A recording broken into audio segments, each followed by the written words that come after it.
The Ultimanias are official strategy guide books released by Square Enix for their flagship titles, usually a few months after a game's release. They're incredibly in-depth, containing hundreds of pages of information on walkthroughs, game systems, enemies, and bosses, but also contain lesser-known facts and secrets via developer interviews and statements. The Kingdom Hearts series has an Ultimania for every release so far, though unfortunately all of them have only ever been released in Japanese, with the exception of The Story Before Kingdom Hearts 3 Ultimania. However, because most of these have been preserved in PDF format online via the Internet Archive, I've spent days translating and researching through them to see if I can uncover some fun stuff that's lesser known, and I've come across a wide range of facts and secrets I never knew about.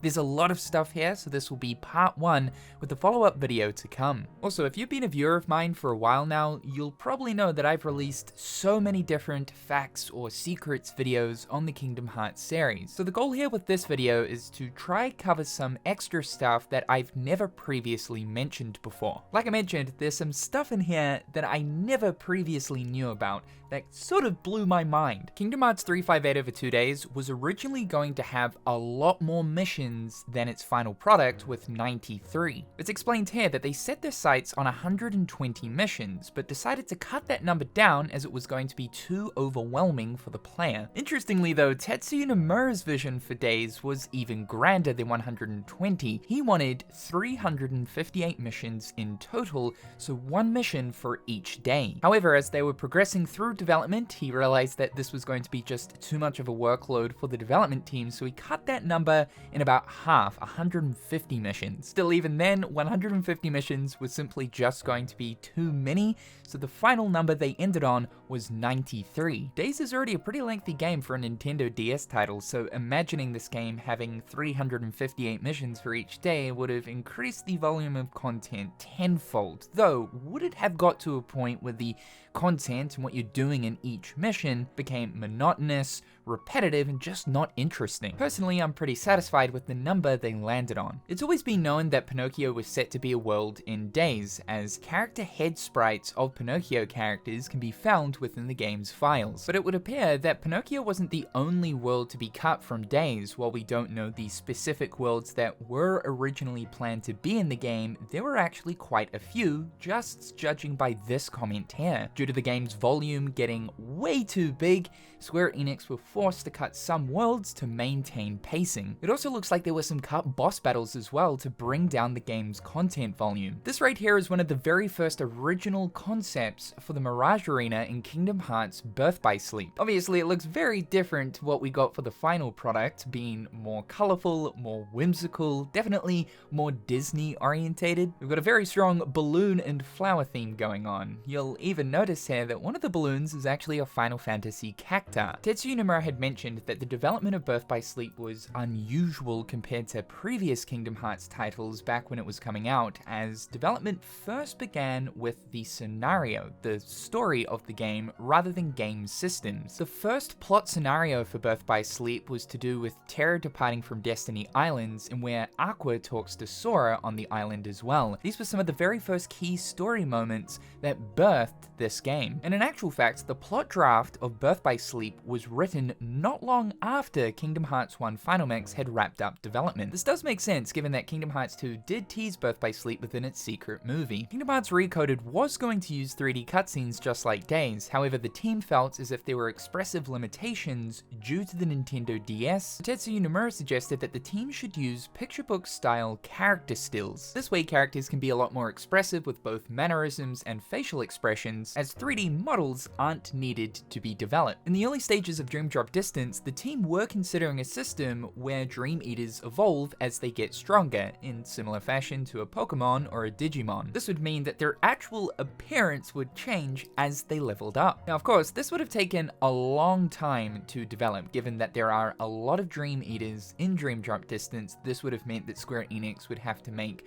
multiple different evolution forms for each Dream Eater. While it's not mentioned here, I'm sure that's probably the core reason why they decided not to go ahead with this system, rather they just landed on the paint gun. Additionally as well, looking at Dream Eater customization, they were thinking of rare colors and patterns that you could apply to your Dream Eaters, but this was never implemented. Speaking of Dream Eaters, there are apparently several that didn't end up making the cut. The Nightmare Spirit boss Queen Buzzerfly that can be found during the dive mode for La Serie des Cloches and the World That Never Was originally intended to just be a regular field enemy. However, that was scrapped, but later on the idea of that Nightmare Spirit was resurrected to be a boss. Square only decided to share one of the scrapped Dream Eaters within the Dream Drop Distance Ultimania, and it is a rabbit that looks like it throws carrots to attack enemies. It's very possible too though that the additional Dream Eaters that were added into the 2.8 version of Dream Drop Distance may have been originally scrapped for the original version on 3DS. It's just unfortunate we never ended up receiving this rabbit. Here's something I didn't know, as I simply just didn't use this system, but when you receive a link portal through Street Pass in the 3DS version of Dream Drop Distance, the sender's name will be a Final Fantasy character from various different mainline Final Fantasy games taken from Dissidia. For those that are unaware of this, this was one of the multiplayer components of part of Dream Drop Distance. Sadly though, this is only available on the 3DS version and not the modern HD version on various consoles. The kanji character on Cypher's beanie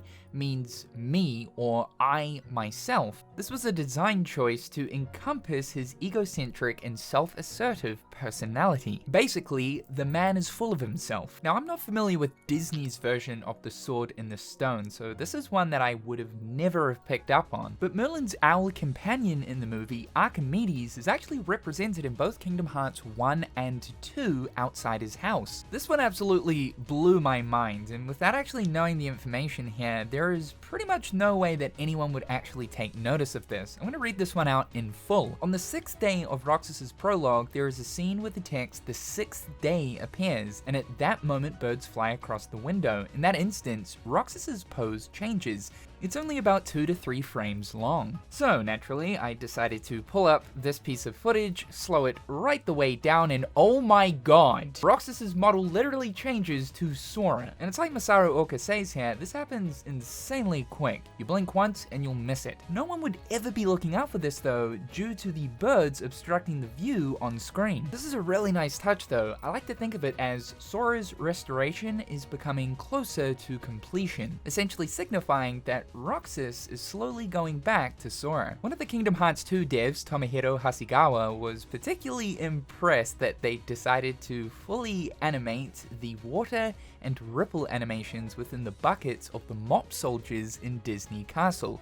Totally unnecessary, but it looks really good, and most people will never notice this. There was going to be a cooking minigame in Kingdom Hearts 2 where vegetables would come flying at you and you'd slice them apart with your Keyblade. So that sounds pretty familiar, doesn't it? Sounds a little bit along the lines of Fruit Ninja. The funny thing is, Square Enix were concepting Fruit Ninja before Fruit Ninja was even a thing. See, Fruit Ninja released back in 2010, whereas this Ultimania, I believe, released around 2005, early 2006. Apparently, there was some level of development that pursued for this minigame, like sketches drawn up and even texture data created for the vegetables. Even stuff like the effects that would burst out of a vegetable when Sora would slice it, like the mention here, making sure cabbages would burst open colorfully when cut. It's unfortunate because this sounds like a really fun minigame. To envision some type of Fruit Ninja-esque minigame in Kingdom Hearts sounds really cool, especially when you compare it to the cooking minigame we eventually did get in Kingdom Hearts 3. No major hate towards it or anything. I do like how they incorporated Remy from Ratatouille, but I feel like a Fruit Ninja type cooking minigame is better suited for Kingdom Hearts than the rat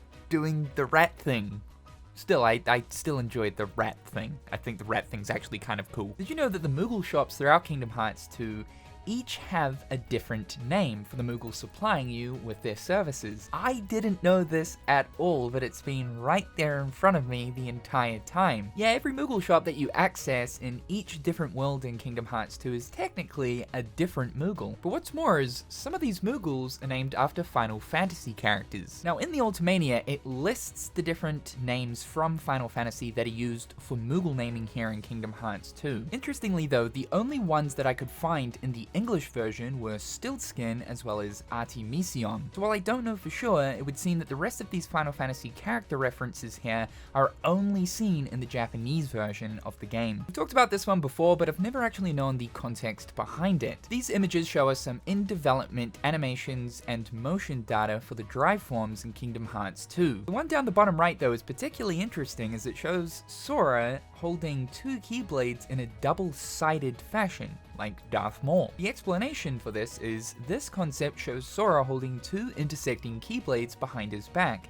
If you look closely, you'll see that he isn't actually gripping the hilts. Instead, the weapons float slightly apart from his hands, much like how the keyblades float during Master Form in the finished game. And in actual fact, this was one of the very first concepts for Final Form. Well, personally, I think that the finalized version of Final Form is a lot cooler with the two floating keyblades and Sora literally floating. I'd still like to see this variation of that form with the double-sided keyblades, especially considering that Sora's not actually holding them here, but rather they are floating. I imagine that the combat style and gameplay of this would have been very much spare influence, with a lot of spin-based attacks. Hopefully this is an idea that Square Enix will eventually return to for the future of Kingdom Hearts. And lastly, the shop Moogle in Days actually has a name. When Roxas asks the Moogle for its name, they simply respond, "My name is of no importance." But interestingly, here in the Days Ultimania via the secrets section, it states here that if you look up at the upper part of the screen after the conversation, you'll see it actually says Moogle's Moogle Shop. From this you can deduce that the Moogle's name is Mog, the familiar Moogle name from the Final Fantasy series. Now what's bizarre about this is, even though it's stated in the Ultimania, I searched high and low to figure out whereabouts within the shop menu